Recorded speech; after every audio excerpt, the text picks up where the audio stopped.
let me pivot a bit. Now you mentioned one of my favorite rappers, man, Nas, and he's evolved to becoming my favorite. Because I ain't gonna lie to you, when he first came out, I was like, what the fuck is this nigga talking about? Because it Mm, was a little beyond. Nas was so much more advanced. In mhm, Chicago, man, we was like, mhm. I mean, it's a gangster city, it's a tough city, It and is. not saying Yeah. not saying that Nas is not. I'm not trying to say that, but Nas was just kicking so much knowledge, and I was like, what the fuck is he talking? But I went back and listened to that fucking Illmatic.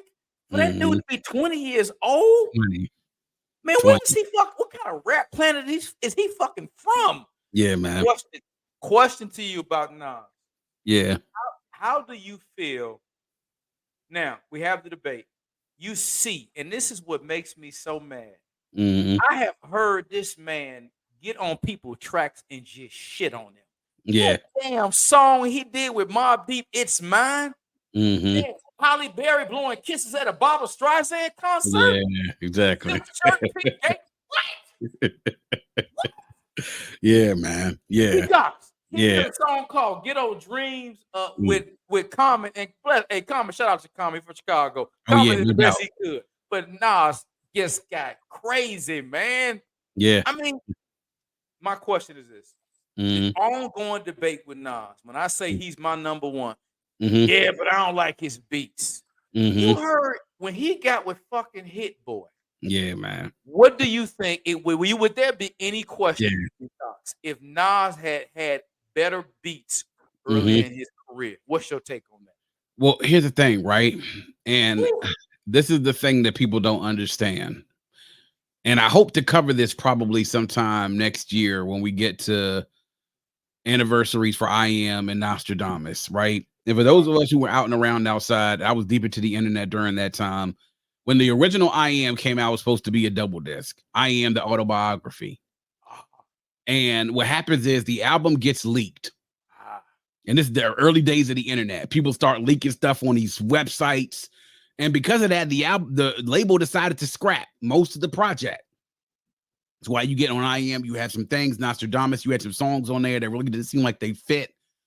When you look at what is rumored to be the final track list of what I Am, the autobiography double disc would have been, that would have come out in, I think, the spring or summer of 1998. damn. Another 98 banger? I mean, at that point, I think it would have been like after 3 albums, we would have been in a discussion like, yo, all right, forget talking about this dude being amongst Big and amongst Jay and amongst DMX. He's Easy. amongst the originators of where all this lyrical shit came from. Then we talk about people who are lyrical beasts. I always say there's 4 on Mount Rushmore that you look at of real lyrical beasts. Who you got? Rakim, Big Daddy Kane, Okay. KRS-One, and Cool G Rap, Oh, right? gotta go with Coogee Rap. Thank you for throwing Coogee Rap in there. Go If ahead. you talk any one of these guys you consider to be lyrical beasts, I'm talking about everybody from Tupac to Raekwon to Biggie to Jay-Z to Nas to AZ. Any one of these guys you think about that were like lyrically proficient, you could trace any one of their styles back to those 4, right? Because they were like the ones who took lyrics and made lyricism an art. Especially Rakim, though. Shout out to Rakim, who's still doing this thing now, you Big shout know, out to well into his 50s. But when Nas came out with I Am, and then the album had to be scrapped, and then they made I Am a album, then they gave Nostradamus later on that year, and they had to go with different production on the album. That's really where a lot of the production talk really started. A little bit of it started during It Was Written, because mind you, look at how Illmatic was produced by, right? Beats, DJ Premier, Large Professor, Pete Rock, Professor. Yeah. Q-Tip, Yeah. LES, all produced on that album. We will talk about some of the greatest hip hop beat makers and producers of all time for your Facts. debut album. Facts. You can't get any better than that. So Hell no. when they went from that to Rashad Smith to the Live Squad to Trackmasters to Havoc, then it was a little bit of a departure for some people because they was expecting those same type of beats. But the persona had changed with Nas as a rapper and an artist. So the beats couldn't be the same, They couldn't have been the same. But I mean, Primo did stuff on It Was Written, by the way. And so but once that disc came out and you saw some of the songs, and by the way, I think I Am is definitely an underrated album, and I think that there are some tracks on there, some of Nas's best. Same thing with Nostradamus. You have a few tracks on there, some of the things that you pull from Nas's catalog and be like, damn. That was a banger. Some of this stuff, though, was just kind of like, man, they threw that shit on there. Beats, man, what the fuck is this shit, right? So then he ends up with that. Then, you know, the QB's Finest album comes out. Then it's the whole thing with Bravehearts, and then the whole thing with him and Jay starts, right? And then all this talk starts about him and his albums being subpar ever since Illmatic. Because I don't know if you remember, people big up It Was Written Now. They were trashing that shit back in the day because it wasn't Illmatic, right? They wrote it off. And so he comes back with Stillmatic. Production is better on Stillmatic. Production is better on Godson, but it's up and down on Streets Disciple. It's improved and a little bit better on Hip Hop Is Dead, but there's a little bit of some low spots there as well. Yeah. And afterwards, when you get to Untitled and you know, those type of albums, Life Is Good is another high point, right? I like Life Is Good. Life Is Good. Life Is Good. Let me put it this way. Life Is Good to me personally, I think is probably in Nas's top 5 or 6 best albums all time.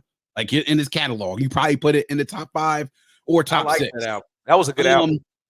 But then you get to something like Nasir, right? Yeah. Where the introspection was high. What the fuck was he doing with Kanye? That was the Kanye album they recorded in Wyoming, man. You know, like Kanye was lunching by that point. You know what I'm saying? And Nas, I don't know what was happening, but the chemistry wasn't there. At that point, people starting to write Nas off. Nas and Hit Boy linked up.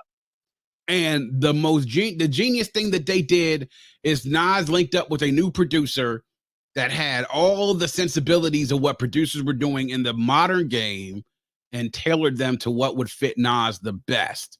So when you drop that first King's Disease and that comes out, and then you get collaborators on there like Charlie Wilson, you know, A$AP Berg, you know, and then you have that, and then and then Dirk, and then you follow it up with King's Disease 2, and you go even further in it to have, you know, collaborations with Eminem and then with Lauryn Hill, you know, and I always tell people, man, EPMD, I always tell people, King's Disease to me is probably the one album in that whole run of King's Disease and Magic that I say is probably the most, I would say the most consistent. Okay. And has the highest highs out of most of the albums. Now, King's Disease 3 was incredible. Magic, you had that drop surprisingly on Christmas Eve one year. Like, oh, yeah, Christmas came early. You know, it's a surprise album from Nas. Him and Hit drop one. So go through that whole King's Disease and Magic discussion, right? Then take on top of that Nas is still rapping at an elite level. He's still rapping at an elite level, at a level that is better than 99.8% of the rappers out there, if not 100, because he's still rapping. He's still rapping at an elite level over these Hit Boy beats. Preach. And the storytelling is there, the bars are there, the punchlines are there, the pacing is there. Like my boy said when he listened to King's Disease 3, he said, "Oh man, Nas done gotten off of his wings and Hennessy diet. His breath control is back. This is back." He was like, "It's incredible." And when I sat there and listened to the album, I could hear what he was talking about. And it's like now you're getting this resurgence of him. Turned 50 this year, bro. You know, he turned 50 this year. Like he's putting out albums that we're sitting there and thinking about it, and we're like, start ranking this catalog. You know, I might put King's Disease 3 here. I might Magic is definitely here. Those albums are all, with the exception, I would say, of maybe King's Disease 1 and Magic 2, are all within the top half of his catalog, right? For somebody to be doing that at 50, it's insane. It's insane, right? There's not many rappers that at age 50 are rapping, making new content at a high level like Nas has been. And here's the point. Here's the thing about it, right? Because there's been a lot of debate about this topic, especially with Andre 3000 and him saying that he doesn't feel as though he has anything to rap about, you know, at 48 years old. And that's personally what he's going through. I'm not going to discount that. Hey, if he feels like he don't got nothing to rap about at 48, then don't do it. Right, because you know what? The stuff I would say from Drake's perspective as a sidebar, the stuff he probably was rapping about at 48, he was rapping about at 28. You know, I mean, some of that shit, Dre's bars, you go back in some of them bars in the Quemini and ATLians, he was spitting that shit, man. It sounded like some mature shit. But with Nas at age 50 talking about, I mean, listening to stuff and him talking about, reminiscing car songs like Car 85 and songs like, Store Run and, Store run. and memories, like, 30 moment. for 30, 30 Yeah, for 30, 30. 30. Oh man. Oh man. I mean, Moments is a song on King's Disease Oh, 2 that yeah. that resounds with me, man. King's Disease 2 came out 3 weeks before I got married. And that song Moments just sit there, like when he says, like taking your first swim, like still being a virgin, Yeah. Yeah. like those type of things, like moments you can't relive, Yeah. like the first time Yeah. you're tripping off something that Nas said. I mean, but those type of things are things that I can relate to as a fully grown 41-year-old man, now married, now a father, right? Wow. These are things that I can relate to as a almost 3/4 of my life Nas fan, that he's saying things that I relate to now, talking about investments, talking about, hey, and Nobody with Lauren, he says, talking about some picking his things up and going to Africa right now, and he's going to go there just to some place to be nobody, and so I get it. The things that he's talking about now, I relate to, because I'm looking back at my life and I'm just like, well, damn, that's the type of shit that I think about, right?